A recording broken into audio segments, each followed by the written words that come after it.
ನಾವೆಲ್ಲರೂ ತಿಳಿದ ಹಾಗಾಯಿತು. ಇಂದು ದೇವೇಂದ್ರ ಬಂದು ನನ್ನಲ್ಲಿ ಕೇಳಿಕೊಂಡಿದ್ದಾನೆ. ಹರನಿದ್ದೆಡೆಗೆ ಹೋಗು, ನಿನ್ನ ಶುಭಶರವನ್ನು ಪ್ರಯೋಗ ಮಾಡು, ಹರನದ ಬಸ್ಸನ್ನು ಭಂಗಗೊಳಿಸುವುದಾಗಿ ಕಂಗಿಟ್ಟು ಬಂದಿರುವಂತಹ ಆತನಿಗೆ ಅಭಯ ಕೊಟ್ಟೆ.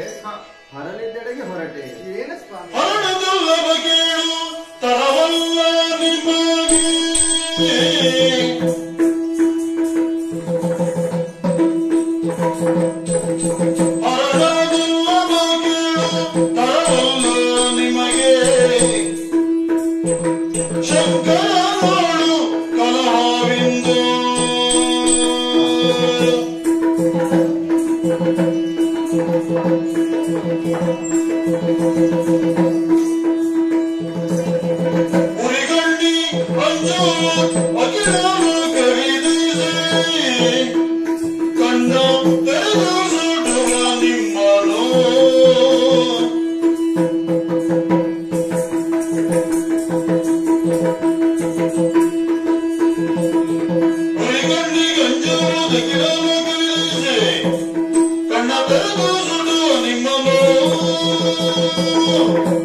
ಇದುವರೆಗೆ ಅನೇಕ ಮಂದಿ ದಾನವರೆಲ್ಲ ಹೋಗಿದ್ದಾರೆ.